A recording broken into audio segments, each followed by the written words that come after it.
Flip my badge around so you can see my T-shirt. Right. It says NA user friendly, and I thought that's so cool on so many levels. You know, NA's user friendly; it's easy. NA, the user is friendly. NA, I just go on. My name is Kermit, and I'm an addict. I'm clean today through the grace of God and Narcotics Anonymous, and wonderful, loving people that are in this room today that saved my life, that showed me a new way to live. That man, Bo.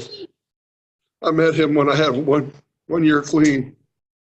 I came to the Georgia Regional Convention. It was GRICNA 2. It was actually GRICNA 1 because before that it was the Southeast Zone or something or other.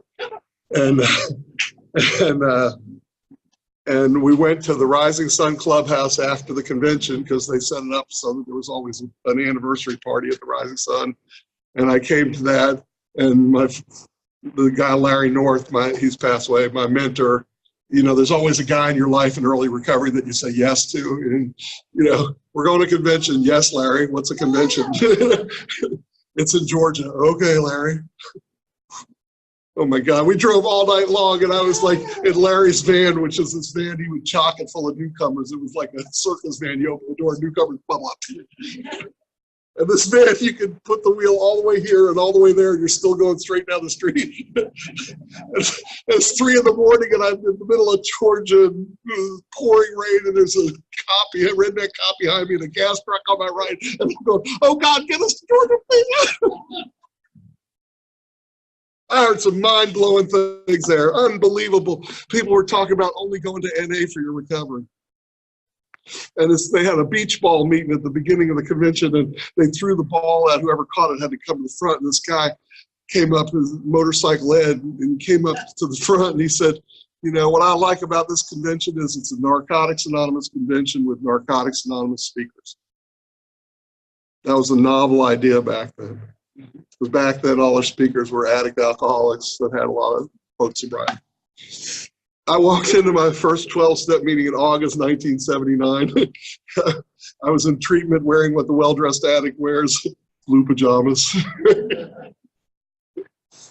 And when you're in treatment 2 weeks, you're well, and they sick you on the newcomers. This little group of well folk came down the hall to get me. They were going to carry the light to me. They said, we're going to go to this alcohol meeting. I thought, shit, I'm a social chameleon. You tell me the game plan, I can fit in somewhere. And I went down with the little group smiling and walked into the treatment room, and it was a little different than this. I was 26 years old. I was the lead singer in a new wave punk band, and I looked around the room, and there was these 40 and 50-year-old guys with big red noses, pot bellies out of there, bald back to there, and they said, if you want what we've got, and I said, fuck no.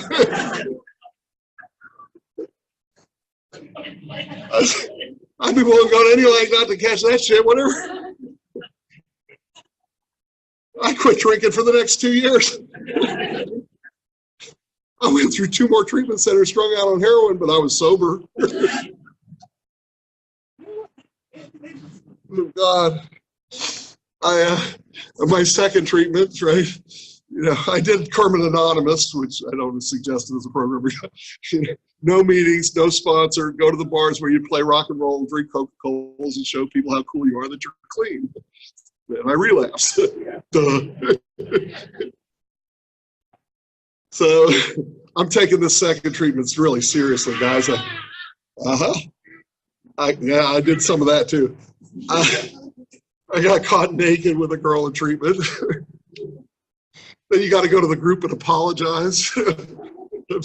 Oh, come on, I was just giving back what was so freely given to me. She started it. Counselor finished it. Talk about your shortcomings. I didn't say that. Oh my God. I made it like 90 days on this one. I remember going to the AA meeting because back then you got a white chip and you had to wait 90 days for the next one. And the AA lady sneered at me and I never went back. And you know, all that shit they told you about, the disease had taken hold a long time ago. And we all know it, you know. I was just copping to it because it's been going on for quite some time, you know, and I lost my house and I lost my wife and I lost my kid and I lost a lot. And I was going to get my son for the summer. I'd done a geographic to Virginia, which is when you move somewhere and then you take you with you and you bring the problem with you. And so we were going to meet in New York where my mom was, and my wife was up in Boston, and I got there first, and mom left her pocketbook out, First National Bank of Mom. No penalty for any withdrawal. Right? Just take a 20, you know, go city, do 1 and 5 and 10 and nod out the front row of my mother's high school graduation. And my wife had been to a couple of these classes, pulled me aside, and she said, you know what, you can't have Brian for the summer. I said, well, I can't. She said, no. And you know what, I'm sick of telling them, you're going to tell them. It's 11 o'clock at night. I had to tell his 5-year-old boy he couldn't spend the summer with his father. And Brian looked at me and said, well, why, Daddy? I said, well, you can't. He said, why? Because I'm sick and I'm doing drugs and it's not your fault. I'm sorry. And he went to cry to his mother, and I went to the bathroom again. And I wandered back to Virginia and was in a relationship with a married woman whose husband taught at the university. And the guy went away for the weekend, and she invited me over, and I'm obliging like that. And the guy decided to hitchhike home. 3 hours from DC back to Charlottesville. Got back to his house at the big ass hill, happy to be home, climbed the hill, got to the front door, happy to be home, and walked up the stairs to the bedroom to the fine sight of me doing it to his wife. And I was a friend of his. He said, get out! I got out. I went out back and I got in my car, and I had all those feelings that we have at the bottom. I felt ashamed. I felt embarrassed. I felt disgusted with myself. They had a 2-year-old kid, and they got divorced, and she went to New York and kept the kid. I called my therapist. I said, I think I need to go to treatment. He said, well, the treatment center won't take you anymore. We only had one. I didn't know what to do. I hung up the phone. It's an old adage, when the pupil's ready, the teacher will appear, right? And God's going to put people in your life you don't even know they're there. I remembered that there was a local mental detox, mental health detox in the middle of the university campus, 12 blocks from my house. I walked down there, they gave me this guy's card and said, come back tomorrow and see Martin. And I walked back in this guy's office, and the first words out of his mouth was, you know Wes? I said, yeah, he's my dealer. So I sent Wes to treatment, and he's got 6 months clean. So wonder what a dope for sure. So that's what we're going to do. Oh, no, Martin, I can't go to treatment. I had no fight left, man. I went to my last connection, bought $200 worth, and my last connection just celebrated 20 years clean, by the way. Went to my last connection, bought $200 worth of heroin, and drove across the state of Virginia 3 hours, and where I was stone cold straight by the time I got there. I could do massive amounts of dope. All they do is take the sick off for a little while. And I walked into this Peninsula Hospital, Hampton, Virginia, in September 1981, and they threw me in detox, which used to be the crazy area. So I got this metal room with a metal door that went clang. 3-time loser. I'm never going to get this shit. After 7 days of shaking, they finally let me out to go to a meeting, and the people came down the hall that were going to save my life. So the words that were going to save my life. They said, would you like to go to an NA meeting? I said, yeah. When I say I'm clean today through the grace of God and Narcotics Anonymous, there was 4 meetings in the state of Virginia in 1981, and they were all down at the beach. It was a miracle that I found NA, or NA found me, right? And I walked into the Monday night recovery group of Narcotics Anonymous. I weighed 20 pounds, 100 pounds less than I do now. Skinny beanpole, right? There's growth in recovery. My skin was yellow, my hair was batted up, my tooth was chipped in half, and when I walked in the meeting and sat down, I knew the women were checking me out. Regular stud muffin. And they read out a little white book, that's all we had was a white book and 5 pamphlets. That was it, I love it. I found out Tuffy and Paige wrote the first Am I an Addict? Which one of the questions was, did you smoke your pot plant before it was 3 feet tall? Did you ever sharpen a needle on a matchbook cover? I answered yes to every one of them. And, I want to say I was surrendered that day, and I was an NA member for life. It was like, great, but surrender wasn't in my universe. I didn't get it. Nobody I knew surrendered anything. Everybody controlled everything. Everybody in my family, everybody I ran with. I couldn't get it. I remember 2 things happened in that treatment center. One, I wrote a 4th step. It was the first step. It was every time I got high and got in trouble, it was 72 pages, both sides, and it's just those days. And I heard an NA speaker. And this guy I was 21 days clean, never forget it. He was a biker, chains down to his nuts. I'm in blue pajamas. You want a piece of me? I was scared of this guy, right?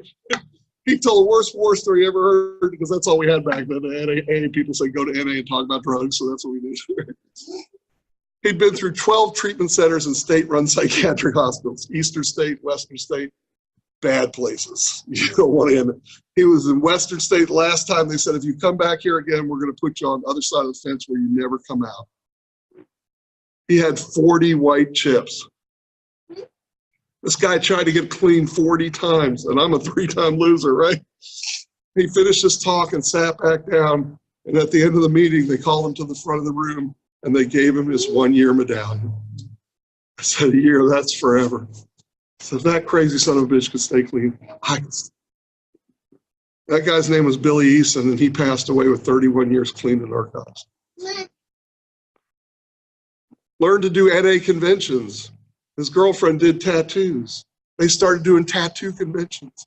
I'm sitting in, we'd moved to Montgomery, Alabama, and I'm looking at the late night TV and says, here we are in Paris, France, and the master of ceremonies, Mr. Billy Easton. I'm like, Billy, what are you doing in Paris? It cost $100,000 just to rent that hall. Wow. Wow. My topic is humility. And you won't get it until you hear from where I came to where I came, right? Because it won't make no sense, right? I was in the last day of treatment, and they wanted me to go to the halfway house for 6 months, and I called on my higher power. I don't know if her name's Patty. Called my girlfriend. So I think I should go to the house. Oh, no, I probably would. What did I tell him? Tell him you made your mind up. I went back to the room. I made my mind. That's how I left treatment, with everybody telling me I was going to be loaded by nightfall. And they were right. I drove across 64 through Richmond out the other side, saw the sign that said 7 miles to Charlottesville, and the disease started talking. It was loud. We're going to get some money. We're going to get some dope. I'm like, we're a Honda. She can hear you. I moved out of my brother's house because he was shooting heroin. I couldn't live there, so I moved in with my best friend who was only dealing cocaine. I made a decision. Got this hippie apartment where he threw an empty mattress in an empty room, and I laid down with Patty shaking right between the rock and the hard place. And something inside of me cracked, and I told her the truth. I said, Patty, all I'm thinking about is how to get away from you, how to get some money, and how to get dope. I'm really scared. I don't know how to do this shit. She said, there's an AA meeting tonight. And I said, okay. Folks, in 1981 in the mountains of Virginia, they're not thrilled to see addicts in their AA meetings, right? I sat in a meeting with 50 people in the room, all going around the room. My name's Betty, I'm alcoholic. The room go, hi, Betty. I came back to me, my name's Kermit, I'm a drug addict. And 3 people said hello. There was a hush, and I didn't care, right? Something was changing. Got back to me, and it was round robin, so everybody got a chance to talk, and I put my hand up and told my story. And this cowboy next to me with dumbass grin, dumb redneck motherfucker. You won't believe what this idiot says to me. He says, just don't get high today. I went, what? You mean till I go to bed? He said, yeah. I said, I didn't think of that. I went to bed that night clean, and I woke up the next morning free. I'm not saying I had a desire to use since I've had some barn burners, but I knew without a shadow of a doubt I never had to use again the rest of my life, 1 day at a time, 12-step meetings. In 4 days, I'll have 37 and a half years clean in Narcotics Anonymous. Surrender is powerful, powerful. And my life has never been the same since. Never. Went to every meeting they had, and then after 4 months, Martin gave me and Wes a starter kit and said, here, go start one of those NA meetings. And he was talking about last night. I wrote to 40 churches where they had AA meetings. Let's get our foot in the door somewhere, right? And got 1 response. All the rest of them say shit like, the board of deacons do not feel that it would be prudent that this, you can read between the lines. I have a bunch of shooting junkies in our basement to give you a key. Are you crazy? Sincerely, Reverend so-and-so. We got this 1 letter from this Cherry Avenue Christian Church, and we started the first meeting. We had all we needed. We had all the young people, AA people came to the first meeting, and then they all went back because they didn't like the lingo, right? And we had one good sick one, this girl, Jennifer, who, God bless, they called me, because I was the committee, right? The literature was my, I made copies of the Who, What, How, Why pamphlet because I was the literature committee. I let flyers around town in places like the radio station and this University of Virginia hospital. And I get this call. This guy says, I'm Dr. So-and-so from the 5th floor psychiatric ward of the University of Virginia. And we've got this 15-year-old girl up here. She's been eating speed and trying to commit suicide. We don't know what to say to her anymore. Would you come and talk to her? I'm a big guru with 4 months. What the fuck? But I was the H&I committee. I didn't know 2 people on a 12-step call. I just showed up. And when you've been using for 15 years, whatever, I told this poor young girl every rotten, nasty, scummy, disgusting thing I'd ever done for an hour and 20 minutes. And at the end, I said, and I have 4 months clean, and I go to NA. And she went, okay. She's like, me too. Our stories weren't the same, but they were the same. Her name was Jennifer, and she was having trouble with the 1 day at a time. She'd go a few days and eat some speed. After one of the meetings, somebody said to her, Jennifer, if you can't do this shit 1 day at a time, why don't you not use from tonight's meeting to tomorrow night's meeting? Jennifer said, okay. And 2 weeks ago, we gave Jennifer her key tag for 37 years clean in narcotics. We didn't have any literature. We had the therapeutic value of one addict helping another. So that parallel. And you talked about Africa. I'm going to talk about Africa. I went to the 10th African Convention to do the history of NA, and there was 2 guys there from Soweto. And the guy said, it was really 1.5. One guy and another guy was relapsing on alcohol every week. And, and he's talking to me, and I gave everything. I gave my T-shirts, but here, take it all, man. Just take it all. Because they're so poor. And I said, he said, yeah, the courts are going to start sending people to us. I said, stick it out, brother. Just hang in there, because it only takes one bright, shining star. And then there'll be 2 of you. And 6 months later, there was a piece in the NA magazine that these guys had sent. They tried to order some literature from Johannesburg, but they had to wait 6 months because they were putting 1/10 of a penny in the basket, and they wanted to pay their rent first before they got the literature. And my friends in Johannesburg started doing reach out to them and bringing them literature every month. Whew. Unbelievable. Unbelievable. I couldn't write this script. The script of my life that mirrored his, I had a sponsee, Jeff, who was living in China. He was from India. Yeah, Jeff Tellis, my buddy. Oh, you're not anonymous anymore, Jeff. And Jeff was doing everything he could to try to get a Chinese meeting going, because he was living in Shanghai with 1 meeting a week in a city the size of Manhattan. And the meeting was English. It was all expatriates, people from England and Australia and, Aussies and Indian people. And he got in this one treatment center, and it was like a prison, and you had to go into prison and then into another prison because they didn't want those addicts touching the other prison. And he started talking to the doctor, who was very interested, and then the director showed up. She wanted to know, who are you, and what is your political persuasion, and what is your relationship to the translator, and all this politics stuff that had nothing to do with helping. And, and she ushered him out, and I said, write her a letter and thank her, because she told you which department you had to go to first to get this, to get that. And just kiss her ass. But he gets this. They put up a website and gets this email from a guy from Wuhan, which is in the center of China. They got like 10 treatment centers, and 10 treatment centers is 10 forced labor camps. That's what treatment in China. And they just passed the piss test where you have to pee clean or you get 2 years hard labor. And if you refuse, you get 2 years hard labor. And this guy had gone to Synanon in New York, Daytop, something like that. And these idiots took him all over and took him to 1A meeting the last night he was there. And he wanted to know something about Narcotics Anonymous. And I wrote to Jeff, I said, write to World and ask him if they'll fund you. And he wrote, and 30 minutes later, he got a response, absolutely, we'll pay for you, another member, and a translator to fly across the country of China to this city and for the weekend. And they went. And they gave a presentation, and half the audience was addicts, and the other half were doctors and counselors. And at the end of the weekend, the addicts had a group and a group name, right? And oh yeah, and Jeff hooked one of the guys up with somebody at the office who spoke Chinese that could help him work the steps so he could teach the other guys how to work the steps. And then 2 members there put up their money to pay for a meeting space for a year. And Jeff sent me little necklaces, and I sold enough of them at Barcelona that the NA members paid for that meeting space, because we paid those 2 guys back. And then Jeff moved to Australia, and he went back to China, and he said, "You're not going to believe this." I said, "What, Jeff?"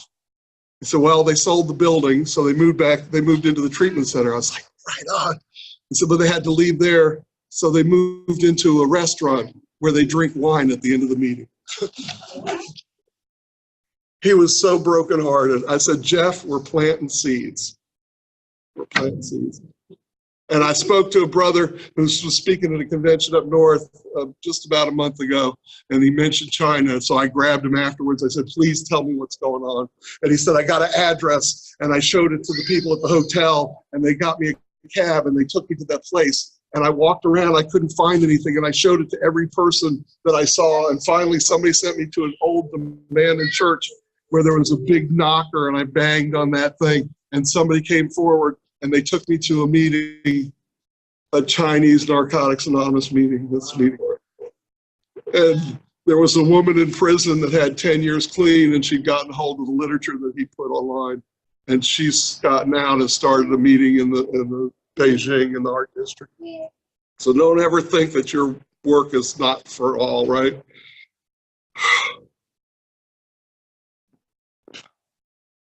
You know, when I got here, my world was from my house to the connection and back, right? Or to the bar where I had my own seat. that was Kermit's seat. You can't sit there. Oh my God. I was a wonder in my own mind, right? And I've been able to carry this message to England, France, Germany, Norway, Finland, Sweden, Denmark, Holland, Belgium, Riga, Latvia, Kiev, Ukraine, Moscow, St. Petersburg, Turkey, Israel, Greece, South Africa, Iceland, Calcutta, India, 40 of the 50 states, and 3 provinces of Canada. Wow. I got a talk on YouTube. Yeah, wow. Thank you. I got a talk on YouTube. My sponsor told me about it. He said it's been downloaded 36,000 times. I'm famous in an anonymous program. Oh, shit. Like, okay, that's like being a master criminal in jail. It ain't important, you know? Oh, God. At 5 years clean, I met my first NA sponsor, this guy, Joseph P. from Tennessee. And, oh, my God. And Joseph, God bless you. Rest in peace. I met Joseph when I met Bo. And then the next convention was Tennessee. And we went to Tennessee. And, you know, when you got 3 years cleaning, you know everything, right? I was going to every meeting, raising my hand, sharing my wisdom. And, you know, Joseph was just quietly watching me. End of the convention, he comes up to me and says, "You must have spoken on every one of them tapes." I thought, who is this asshole? Are they all like this? It's going to be a really long convention, right? And he said, "I heard you identifying yourself as being clean and sober." I said, "Yeah, you know, I'm physically clean from drugs and spiritually, emotionally sober." He said, "You know, I looked up the dictionary definition of the word sober, and it means somber, serious, moderate, not drunk." I said, "I can't afford to limit my recovery that way." I looked up the dictionary definition of the word clean, and it means free from dirt and disease. He said, "I go to NA not only to get physically clean, but spiritually clean, emotionally clean, clean on the inside, clean in the way I deal with the world." So where do you find your recovery? I said, "Well, you know, I you know, go to the meetings I can get to, but I work in treatment." Recovery man, I work in treatment. I have the keys to the van. I tell people it's so easy to look good when you stand next to somebody who's puking on his shoes. Keep coming back, you'll have quality recovery like these. And, you know, so I go to the A meetings at the Easy Does It Club in Norfolk, and he said, "You know, all my life I never made a commitment anywhere. If I didn't like this group, I go to that group. If I didn't like this girl, I have one crossed out. You need to make a commitment where you can best be of service and get off the fence. And when it gets uncomfortable, you can't take your ball and go home. You got to stick it out and grow up." You know, I said to him, "Thanks for sharing, buddy." Flew right back to Virginia, right, from Tennessee. And I was at the noon meeting the next day, my chair, of course. And they called on me, and I didn't talk about shooting dope. I was polite, and I just talked about the topic. And I came back and sat down in my seat, and this old drunk stomps up to me. He says, "We don't talk about drugs in here." And marched out the door. Never seen him before since. You know where I was the next day? Same fucking chair. Tell me I can't be there, right? And I'm sitting in that chair fuming, and I hear the still quiet voice. It says, "What are you doing here?" Resentment. The voice said, "Is that any reason to attend a 12-step fellowship?" I said, "No." And I got up at a noon meeting in 84. And I made a commitment to only go to NA for my recovery. The next time I saw that jerk from Memphis, I asked him to be my sponsor. Because he talked to me about integrity. He talked to me about putting my money where my mouth is. Joseph gave me a message to carry. And I've carried it throughout the world and honored his spirit. Yeah.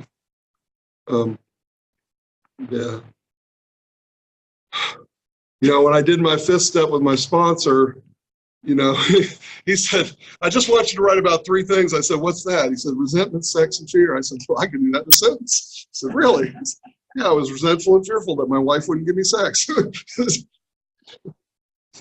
And he set me up for an appointment for a fifth step. You got to give an addict a date or they'll flounder forever, right? So he gave me this appointment. And I went home and I started typing, and because I was going to be a travel agent, Joseph bragged me out of treatment. He said, "When you have 9 or 10 years, you worked on all those issues, you can go back in these places. But right now, you're a caretaker, not a caregiver." So I said, "God, please help me," right? And, and I started typing, and my fingers just moved. And I felt abandoned when Georgie left home. And I started to cry. My sister left home when I was 15, and she was like 17, 18. Now, when I say I felt abandoned, this is my family theme song. You might catch it. Doodly-doo. Doodly-doo. I tell them, creepy, kooky, spooky. I got to handle that shit. My family. My father was a big cigar smoking lawyer. Thank you. You know where I was. And my father was a big cigar smoking lawyer, and he was gone at an early age. He pushed the bicycle and said pedal, and that was the only life information he gave. Not how to go, not how to study, not how to open a bank account, not how to talk to women, nothing. My mother was a depressive, and when my father left town, she let the cats and dogs go around the house. We had 29 cats and 3 dogs, and nobody cleaned up after. And my father remarried a younger woman, my stepmother, and we didn't like her because she was trying to have rules. There was no rules at Mom's house. And they went and picked us up at school. My brother and I were out of private school, and driving back, they lit up a joint and handed it back to us. And I got stoned with my parents for the first time. And my stepmother and I got the giggles, and we laughed and fell out on the floor and in front of the lawn, and we bonded. Now, my stepmother had ran away from home when she was young in Long Island and ended up in Harlem and became friends with Wilson Pickett and Staple Singers and all those people. So she was hip, right? And she looked at this poor little kid, and she cut my hair, gave me an afro, and put me in cool clothes, because the clothes my mother put me in would guarantee no girl would ever talk to me, right? And taught me a whole different life, And, I have brother Mikey. Mikey's, it's hard for me to talk about this stuff because Sunday I buried my stepsister. She had a hysterectomy and just started blowing up, and she had got bronchitis, and it turned into pneumonia, and she died in her bed. And the grace of God is that she just got a year clean before doing that. And the grace of God is that he put me here with you people the next week so that I could be around the people that I love and who love me. And my brother Mikey, a 5-year-old boy, blonde-haired, happy all the time. He had 7 brothers and sisters who loved him. He just laughed all the time. And he was sitting in an apartment in the Bronx on the 13th floor, and he heard a siren, and the window went out, and my brother Mikey dropped 13 floors and died. And my stepmother, my light, began to cry and weep every day. And my father would hand her a liquor glass and say, here, drink this, you can get through this sitting of Shiva. And drink this, you can get through the service. And she drank, and she drank.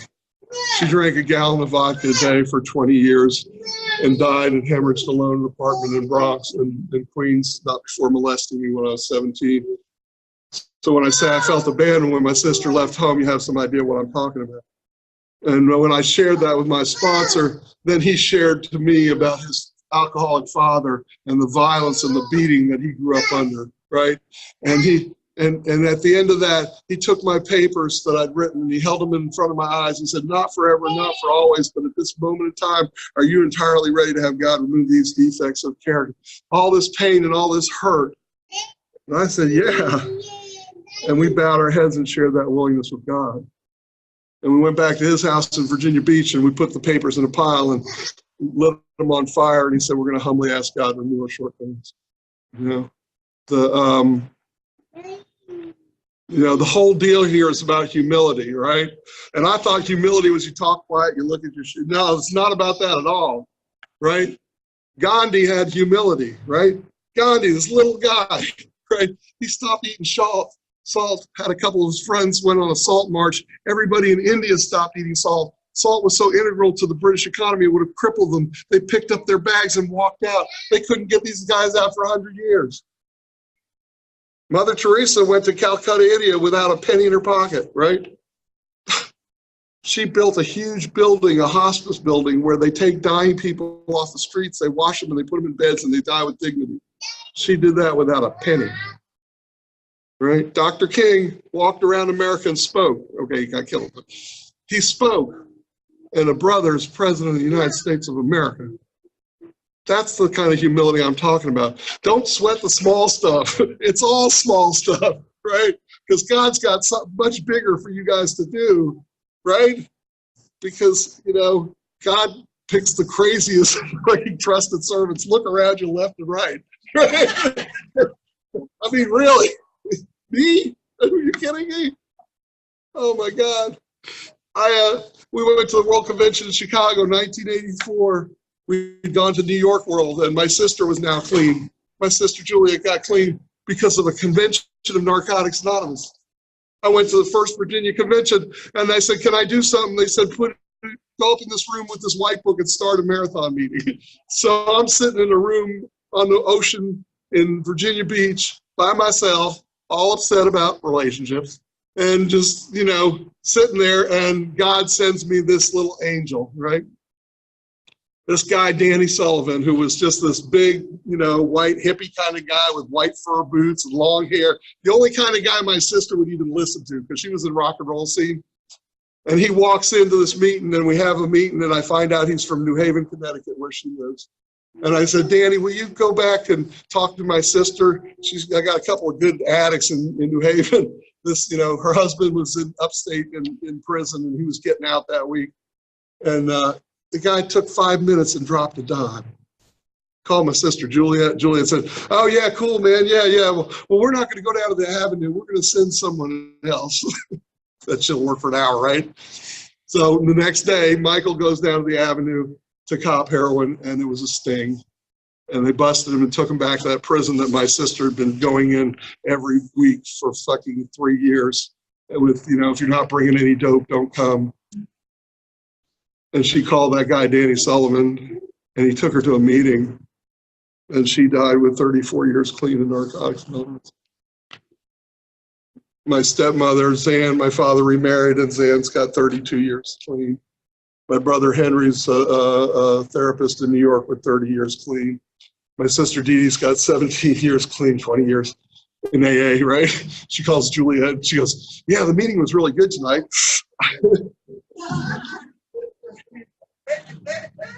I said, well, she's got the go to meeting part. We'll work on the don't use part. All right. And my older sister, the oldest is always the bitch, right? Has 10 years in Al-Anon. And I tried to push NA on my brother Barney because I knew this was going to save his life, and he was my shooting partner, and he didn't want it, right? But his disease kept kicking his ass, so he came in and came out. One of his outs, he got the AIDS virus, and we buried him. 20 years ago. And my stepmother drank herself to death. And my running partner, Rudy, when my marriage fell apart, he married my wife, and he drank himself to death with Hep C. And so it's a miracle that I'm here and clean in my right mind. I'm going to end with a song. I hope you're open-minded. And I heard it at that convention in Georgia. This woman, Gail from Nashville, wrote this song. And I said, oh, Gail, can I share that when I speak? And she said, it's a gift from God. Pass it on. Right? And help the boss. It goes like this. But it sums up everything I believe about Narcotics Anonymous. It's called The Last Time I Saw Michael. Someone introduced us somewhere. I don't remember now. I guess we started talking, but I don't know what about. Michael was from Florida, by way of NYC. And from that moment on, he became a friend to me. Well, I always used to see him, and sometimes we'd drop by. And every time he'd be alone, just trying to get high. The high was never high enough. He tried day after day. And helplessly I watched his spirit simply slip away. God, he used to sit and brag the money and the dope he had, but I just can't forget how sad Michael looked to me. Well, I read the evening papers, they called it a heart attack, but I know damn full and well he overdosed on smack. So now the party's over, they've gone and rented out his space. I never will quite forget the look on Michael's face. God, he used to sit and brag the money and the dope he had, but I just can't forget how sad Michael looked to me. Well, I'd like to say in closing, the story's sad but true. And somewhere lives a Michael and me and all of you. And I am deeply grateful for what I have today, because I would be where he is if it wasn't for NA. Thanks.